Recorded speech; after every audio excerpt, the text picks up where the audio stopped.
Steadfast Noon is a recurring NATO exercise that happens annually, in which NATO exercises its nuclear response mechanisms. It is NATO-led, but of course the primary player in all of this is the USA. And basic format of it is what they call nuclear sharing, whereby the United States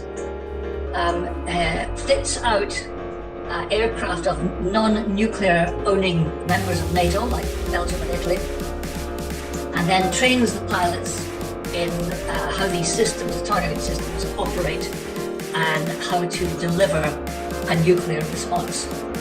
So there are 16 countries involved this time, I think, involving over 40 aircraft, some of which are involved in the actual nuclear response, and others which are involved in a sort of concurrent conventional exercise, which I think is called Exercise Snowhead. And the exercise this year is based in Belgium, which owns some of the dual-capable, i.e. conventional and nuclear-capable aircraft in the form of its F-16 fighter fleet. I think that the NATO release is quite clear that this has been a long-planned exercise, and they state quite clear that it's not linked to current events, by which they mean the conflict in Ukraine.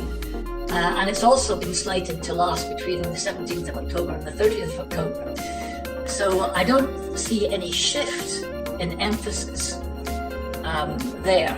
However, it would be quite understandable if cognizance was taken of the current conflict war in Ukraine and the fact that Vladimir Putin has been nuclear saber rattling for some time now and threatening to up the ante, which personally I think is a hollow threat and a sign of weakness, but nonetheless I think people have to be careful and not dismiss that sort of scenario out of hand. The key point is that it really is not directly connected to the war in Ukraine. It's a routine annual exercise, which has happened many times before, and I dare say will happen many times again.